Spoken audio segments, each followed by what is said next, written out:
வணக்கம். இலங்கை செய்திகளுடன் நான் நிரோஷன். விரிவான செய்திகளுக்கு முன் தலைப்புச் செய்திகள். ஜனாதிபதி அனுரகுமார திசாநாயக்கவின் வியட்நாம் உத்தியோகபூர்வ விஜயம் தொடர்பாக வெளியுறவு, வெளிநாட்டு வேலைவாய்ப்பு மற்றும் சுற்றுலா அமைச்சகம் அறிக்கை. சுகாதார அமைச்சர் டாக்டர் நலிந்த ஜெயதிச மற்றும் இலங்கை மாலத்தீவுக்கான சர்வதேச இடப்பெயர்வு அமைப்பின் மிஷன் தலைவர் கிறிஸ்டின் பார்கோ ஆகியோருக்கு இடையில் சந்திப்பு. குற்ற செயல்களின் வரம்படிகள் என்ற புதிய சட்டத்தின் சான்றிதழுக்கு கையொப்பமிட்டு சட்டமாக நடைமுறைப்படுத்திய சபாநாயகர் ஜகத் விக்ரமரத்ன. அடுத்த ஜனாதிபதி எங்கள் கட்சியிலிருந்தே தேர்ந்தெடுக்கப்படுவார் என்று நாமல் ராஜபக்ச உறுதி. தொடர்வது விரிவான செய்திகள். ஜனாதிபதி அனுரகுமார திசாநாயக்கவின் வியட்நாம் உத்தியோகபூர்வ விஜயம் தொடர்பாக வெளியுறவு, வெளிநாட்டு வேலைவாய்ப்பு மற்றும் சுற்றுலா அமைச்சகம் ஒரு அறிக்கையை வெளியிட்டுள்ளது. அதன்படி மே மாதம் 4ஆம் தேதி முதல் 6ஆம் தேதி வரையில் ஜனாதிபதி வியட்நாமுக்கு உத்தியோகபூர்வ விஜயம் ஒன்றை மேற்கொள்ள உள்ளார். இந்த விஜயத்தின் போது ஜனாதிபதி வியட்நாம் ஜனாதிபதி மற்றும் பிரதமருடன் உத்தியோகபூர்வ கலந்துரையாடல்களில் ஈடுபடுகின்றார். மேலும் கம்யூனிஸ்ட் கட்சியின் பொதுச் செயலாளர் உள்ளிட்ட பல முக்கிய பிரமுகர்களை சந்திக்க உள்ளதாகவும் அமைச்சகம் தெரிவித்துள்ளது. ஹோசிமி நகரில் நடைபெறவுள்ள ஐக்கிய நாடுகளின் வெசாக் தின விழாவில் பிரதம விருந்தினராக கலந்து கொண்டு ஜனாதிபதி இந்த முக்கிய உரையொன்றை நிகழ்த்துவார் என்றும் அறிக்கையில் கூறப்பட்டுள்ளது. விஜயத்தின் போது இரு நாடுகளுக்கும் இடையில் பல புரிந்துணர்வு ஒப்பந்தங்கள் ஜனாதிபதி கையெழுத்திடுவார். வர்த்தக சமூகத்துடன் தொடர்புகளை மேலும் பலப்படுத்தவும் ஜனாதிபதி எதிர்பார்த்துள்ளார். இந்த ஆண்டு ராஜதந்திர உறவுகளின் 55வது ஆண்டு நிறைவை முன்னிட்டு இந்த விஜயம் இரு நாடுகளுக்கும் இடையிலான ஒத்துழைப்பை மேலும் பலப்படுத்தும் என்றும் எதிர்பார்க்கப்படுகின்றது. ஜனாதிபதியோடு வெளியுறவு மற்றும் வெளிநாட்டு வேலைவாய்ப்பு, சுற்றுலா அமைச்சர் விஜித ஹேரத் மற்றும் மூத்த அரசு அதிகாரிகள் குழுவின் விஜயத்தில் கலந்து கொள்வார்கள் என்றும் அமைச்சரகம் தெரிவித்துள்ளது. சுகாதார மற்றும் ஊடக அமைச்சர் டாக்டர் நலிந்த ஜெயதிச மற்றும் இலங்கை மற்றும் மாலத்தீவுகளுக்கு இடையிலான சர்வதேச இடப்பெயர்வு அமைப்பு மிஷன் தலைவர் திருமதி கிறிஸ்டின் பார்கோ ஆகியோருக்கு இடையிலான முக்கிய சந்திப்பு சுகாதார மற்றும் ஊடக அமைச்சில் நடைபெற்றது. இந்த சந்திப்பில் சுகாதார அமைச்சகம் மற்றும் IOM ஆகியவற்றினிடையே உள்ள தற்போதைய ஒத்துழைப்பை மேலும் பலப்படுத்தும் வகையில் முக்கியமான கருத்துக்கள் பரிமாறப்பட்டது. மேலும் நாட்டின் உள்நாட்டு மற்றும் சர்வதேச இடப்பெயர்வு சிக்கல்கள் மற்றும் சவால்கள் குறித்தும் விரிவான விவாதங்கள் நடைபெற்றன.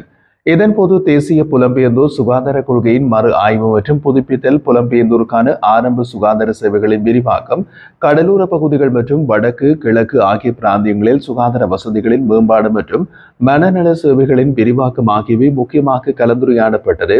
நாட்டின் இலவச சுகாதார சேவையின் வளர்ச்சி மற்றும் அதன் நீட்சி குறித்து IOM நிறுவனம் தனது முழுமையான ஆதரவை வழங்க தயாராக இருப்பதாக மிஷன் தலைவர் பார்கோ உறுதியளித்துள்ளார்.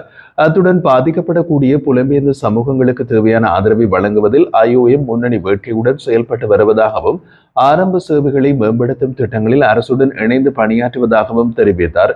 சுகாதார காப்பீட்டு திட்டங்களை அனைவருக்கும் விரிவுபடுத்துவதற்காக மேற்கொள்ளப்படும் முயற்சிகளுக்கு தொடர்ந்து IOM ஆதரவு வழங்கும் என்றும் சமூகத்துடனான ஒத்துழைப்பையும் விரிவாக்கும் என்றும் பார்கோ உறுதியளித்தார். இந்த சந்திப்பில் IOM அமைப்பின் பங்களிப்பை பாராட்டிய அமைச்சர் நலிந்த ஜெயதிச வருங்காலத்திலும் அந்த ஒத்துழைப்பு தொடரும் என்று நம்பிக்கை தெரிவித்தார்.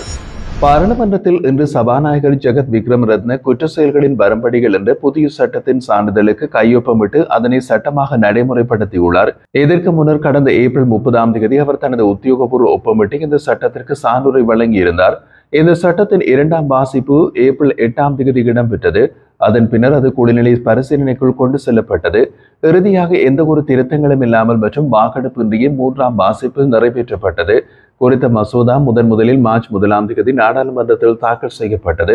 இந்த சட்டம் 2025ஆம் ஆண்டு 5ஆம் இலக்க குற்ற செயல்களின் வரம்படிகள் சட்டமாக அமலுக்கு வருகிறது. இதேவேளை பாராளுமன்றம் எதிர்வரும் 8 மற்றும் 9ஆம் தேதிகளில் கூட உள்ளதாக சபாநாயகரின் தலைமையில் இன்று நடைபெற்ற கட்சித் தலைவர்களின் கூட்டத்தில் தீர்மானம் எட்டப்பட்டுள்ளது.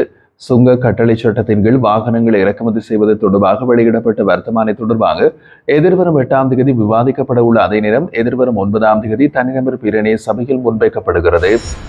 இந்திய படகுகளை நடுக்கடலில் மூழ்கடிக்கும் எழுத்து மூல பரிந்துரையை கடல் தொழில் நீரியல் வளத்துறை திணைக்கள இயக்குனர் LGR கடிதம் மூலம் கோரியுள்ளார். இலங்கை கடற்பரப்புக்குள் எல்லை தாண்டிய சமயம் கடற்படையினால் பிடிக்கப்பட்ட 184 படகுகள் தற்போது இலங்கையில் தடுத்து வைக்கப்பட்டுள்ளது. இதில் 74 படகுகள் அரசு உடைமையாக்கப்பட்டதோடு 13 படகுகளை விடுவிக்கவும் நீதிமன்றங்கள் உத்தரவிட்டன. அரசுடைமையாக்கப்பட்ட 74 படகுகளில் 2022ஆம் ஆண்டு மற்றும் 2023ஆம் ஆண்டுகளில் பிடிக்கப்பட்ட 34 படகுகள் உடனடியாக நடுக்கடலில் மூழ்கடிக்கப்பட உள்ளன. நீருக்கடியில் செயற்கை அடி மூலக்கூறுகளை உருவாக்கும் திட்டத்தின் கீழ் நடுக்கடலில் மூழ்கடிப்பதற்காக மாவட்ட கடற்தொழில் திணைக்கள உதவி பணிப்பாளர்களின் எழுத்துமூல சிபாரிசை அனுப்பி வைக்குமாறு கூறிய கடல் தொழில் நீரியல் வளத்துறை திணைக்களம் இயக்குநர் கடிதம் மூலம் கூறியுள்ளார். இந்த நிலையில் இந்த கடிதம் மூலம் இந்திய படகுகள் நடுக்கடலில் மூழ்கடிக்கும் திட்டம் உறுதி செய்யப்படுகிறது. ஏமாற்றத்தை பொறுத்தது போதும், இனி அதிலிருந்து எழுவோம் எனவும் அடுத்த அரசாங்கத்தை அமைக்க வல்லமையுடைய புதிய தலைமுறையை ஒன்றிணையுமாறும் நாமல் ராஜபக்ச வலியுறுத்தினார். அவர் மேலும் கூறுகையில், இலங்கையின் உழைக்கும் மக்கள் மீது நமக்கு கொண்டுள்ள நம்பிக்கை இல்லை என்றது. கடந்த காலத்தில் அவர்களது உழைப்பின் மூலம் நாட்டை அபிவிருத்தி பாதையில் இட்டுச் செல்ல முடிந்தது. முன்னாள் ஜனாதிபதி மஹிந்த ராஜபக்ச தலைமையில் நாடு உற்பத்தி சார்ந்த பொருளாதார நோக்குடன் முன்னேறியது. மஹிந்த ராஜபக்ச ஆரம்பித்த யுத்த முடிவுக்கு பிந்தைய அபிவிருத்தி முயற்சிகள் ஊழலாக காட்சிப்படுத்தப்பட்டதாக அவர் குற்றம் சாட்டினார். பொய்யுரத்தை ஆட்சிக்கு வந்த தற்போதைய அரசாங்கம் உழைக்கும் மக்களின் நலன்களை புறக்கணித்து வரி கட்டணங்களை அதிகரித்து அவர்களை நெருக்கடிக்குள் இட்டு வைத்துள்ளது என்றும் குற்றம் சாட்டினார். இந்த நிலையில் பொதுஜன பெரமுனவின் கொள்கைகள் குறித்து நாமல் ராஜபக்ச கூறிய போது, எம்முடைய கட்சி இனவாத அரசியல் செய்யாது, அனைத்து மதங்களுக்கும் மதிப்பளிக்கின்ற சமத்துவத்தை பேணும் கட்சி, இளைஞர்களுக்கும் இளம் பெண்களுக்கும் ஏற்ற புதிய அரசியல் நிலைப்பாட்டை உருவாக்க தயாராக உள்ளதாகவும், தற்போதைய அரசாங்கம் பொதுஜன பெரமுனவின் வளர்ச்சியினை கண்டு அஞ்சுகிறது என்றும், அவர்கள் கொடுத்த வாக்குறுதிகளை நிறைவேற்ற தவறுகின்றார்கள் என்றும் நாமல் ராஜபக்ச விமர்சித்திருந்தார். மின்கட்டண உயர்வு உள்ளிட்ட நடவடிக்கைகள் மக்களுக்கு பாரிய சுமையை ஏற்படுத்துவதாக கூறிய அவர், அடுத்த அரசாங்கத்தை உருவாக்க கொள்கை மற்றும் வலிமை கொண்டு பரம்பரையை ஒன்று சேர்த்து செயல்பட வேண்டிய அவசியம் உள்ளது என்றும் கூறினார். எமது கட்சி நாட்டை சேதப்படுத்தும் கட்சி அல்ல, மாறாக பயங்கரவாதத்தை முடிவுக்கு கொண்டு வந்து நாட்டை அபிவிருத்தி பாதையில் இட்டு சென்ற கட்சியாகும். அடுத்த ஜனாதிபதி எமது கட்சியில் இருந்தே தேர்வு செய்யப்படுவார் என்றும் நாமல் ராஜபக்ச உறுதியாக கூறினார்.